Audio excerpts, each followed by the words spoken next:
doing? Quiet. Are you guys not caffeinated? I think you need some caffeine. How are you? That's more like it. I know there's a bunch of you out there. So I am extremely hyperactive, and I have a very hard time staying behind a podium. So I'm out here and moving around with you guys, mostly because I can't stand still. My name is Holly Perkins. I have a Bachelor of Science degree in exercise physiology and nutrition from the Pennsylvania State University. Say that 3 times really fast, because I've had to practice it for about 17 years. I am a certified strength and conditioning specialist. That's the CSCS attribute that you'll often see in the health and fitness industry. And I've worked as a fitness expert day in and day out for about the past 17 years. As my career has evolved, I've gone through so many incarnations of the health and fitness industry. And 17, 18 years later, I have really found a lot of emerging science and a lot of in-field practical truth that strength training, I believe, or quite possibly might be the panacea to really change a lot of our health complaints, a lot of our real established health problems that we're actually seeing these days. How many of you would say you have at least one nagging health complaint or issue? It could be fatigue. It could be afternoon food cravings. It could be aches and pains. It could be even something fully diagnosed like diabetes, type 2 diabetes, high blood pressure. How many of you would say you have some nagging health issue that you would like to remedy? Give me a show of hands. Okay, that is about, for those of you watching us live, that's about 85% of the audience. What I have found in my experience in working with people day in and day out is that the more I speak to them, the more I find that these health-related issues really diminish the quality of their life on a daily basis. And I can go through a tremendous list of what these health issues are. If we talked long enough today, and unfortunately I have 12 minutes left, not enough time for a talkative person like me to get through, but if we spoke long enough today, I would be able to convince you with real, objective, emerging science and in-field experience that 99% of these health complaints can either be fully remedied or substantially diminished through strength training. It's a challenging conversation because these days, I'm going to assume this is a very healthy-minded, proactive, well-being-based group that's listening to this conversation today. And I bet the vast majority of you know these buzzwords, strength training. You've heard it probably for the past 5 to 10 years. We're hearing it a lot in the media. We all know that we need to be strength training, right? Yes, you all know you need to be strength training. 2 things. I met with some very well-known national magazine publications yesterday. And one of the editors of a magazine that every single one of you knows sat down and we started talking about strength training. And she said, she's a writer, she's a journalist, she works for a health-focused magazine, and she said, I don't even know where to begin when it comes to strength training. And this is someone who's really at the forefront of this emerging information. She was able to put in front of me a new research study that got documented in the New York Times recently. She was able to put that information in front of me, but she had no idea how to create a strength training program for herself. And this drives me bonkers, because this is something that we're all supposed to be doing, and we all know we need to do it. But A, most people don't really know why, but B, people have no idea what to do. They walk into the weight section of a gym, and most people, men included, are confused. I live my life in the gym and in the weight section of the gym for the most part, and I'm astounded at even former athletes, male former athletes, really clearly aren't totally sure on what they need to be doing in the gym with their strength training. It's important to me to really identify the whys of everything, because some of you this may really resonate with, and some of you might be like, yeah, whatever, I go for a run every day, that's my strength training, right? Absolutely not. It does not strengthen your legs. It is not strength training in a textbook sense, nor is yoga. Yes, there's a strength training, a strength improvement related component to yoga, but it's not technically strength training. I'm sorry if I ruffle some feathers, but we can get into the details of that later. But the truth is, most people don't know what to do, and it's really important to understand the why of it. Here's the deal. The human body is designed for work. I'm standing, you guys are all sitting. We're not meant for that. We are meant to be up and running and pushing and pulling and bringing our body to its physical best.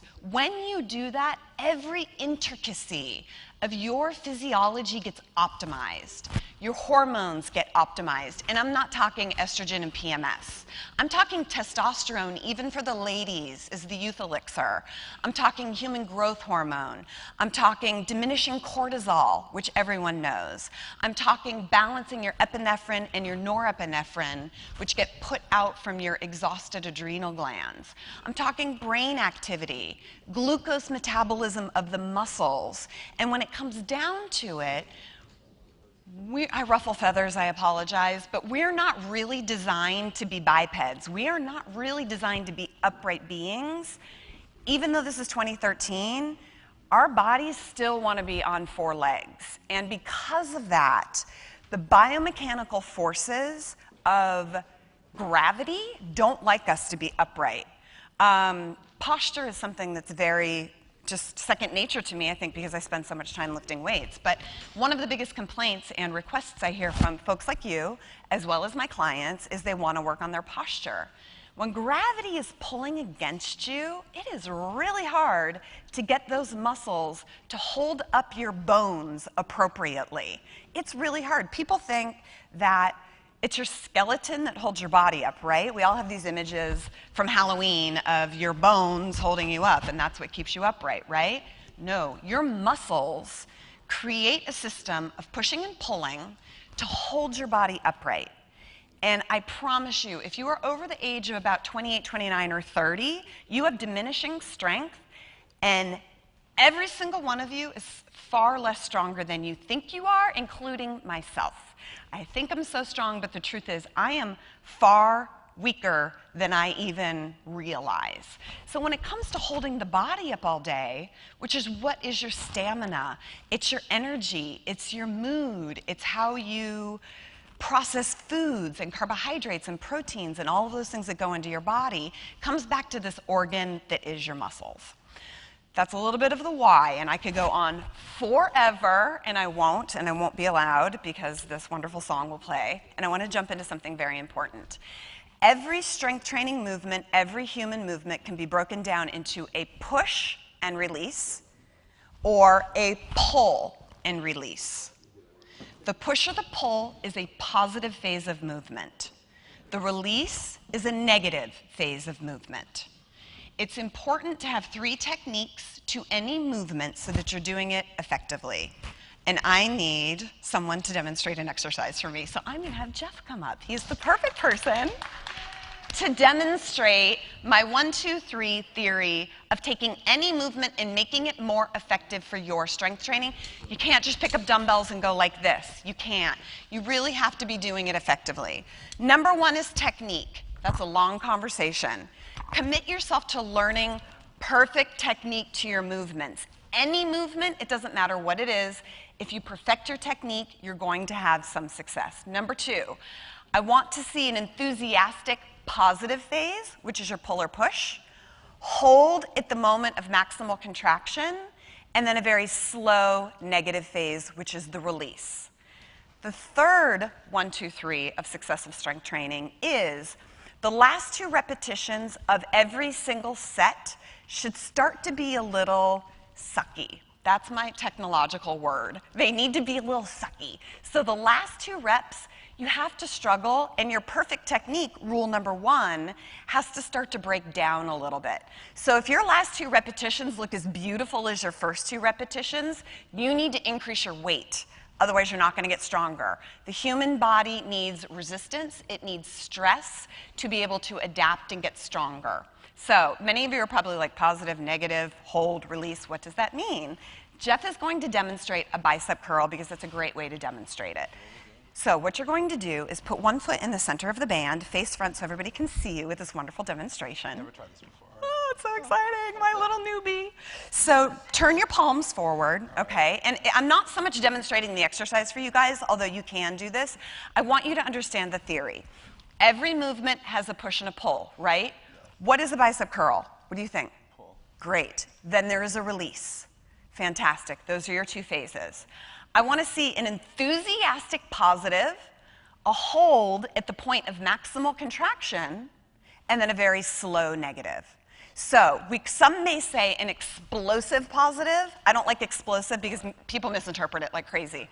Enthusiastic is a better word. I would like to see an enthusiastic. Now bring the dumbbells all the way up toward, or I'm sorry, the band, I use dumbbells mostly, up to the shoulders. You're going to hold for a moment at the point of maximal contraction and then a very slow negative. And you release down to full extension and repeat. Enthusiastic and stop and squeeze the bicep and a slow negative. There should be a discernible continue. Enthusiastic, good job, with a smile, and slow release. There should be a discernible difference between your positive speed, yes, and your negative speed. And you need to hold at the point of maximal contraction. Let's do a few more. I'd like to see him get to those last 2 reps, wouldn't you? It's kind of hard. This is actually kind of a light band, so it's going to be hard to fatigue out his biceps. But we're getting to see some really nice vascularization here, which is really exciting. So this technique is incredibly important. Now, are you struggling? How's it feel? Is it comfortable? Slow release? Yes. It's pretty comfortable, right? Let's do 2 more. The band's not quite heavy enough to get him to the last 2 reps where he loses his technique. But in a bicep curl, continue, what we would start to see is the traps would start to raise, or your hands would start to move, or your elbows would start to splay out. And we don't want to see that. Hold, and then slow release. And you're finished, okay? Right. So again, the importance of that is so that you can release and let go and you can hang out with me if you want, or you can have a seat. That was fantastic. His biceps are gonna be bulging tomorrow. I can't wait. Why is this important? Because it's not enough to go into the gym and pick up a dumbbell. It's not enough, and this really applies to the ladies. There's a fitness expert out there that says don't pick up greater than 3-pound dumbbells. Yeah! Please pick up greater than 3-pound dumbbells. You need to be stronger, and I'm not just talking physical. There is tremendous research coming out constantly that shows if I can help you improve your physical strength, there's an improvement in your self-esteem. There's an improvement in your spiritual strength. There's an improvement in how you feel as a human being as you relate to the world. And in the non-physical sense, that's what I'm talking about. I want everyone to feel strong so that you can go out there and be better for the rest of the world, because that's what we're here today in this conference to do, is to gather new information so that we can become better, right? So that we can get out in the world and make this world a whole lot better. That's really important. And if you can find your physical strength, you will be amazed how it influences every single other aspect of your life on a mental, behavioral, spiritual, personal level. I'm going to be hanging out. If you guys have questions, please reach out to me. I can talk your ears off, as I said. Promax Nutrition was so great to send us some lower sugar bars, which I put into the Schmooze Lounge if you guys would like a little protein for your brain. And thanks so much for listening to me.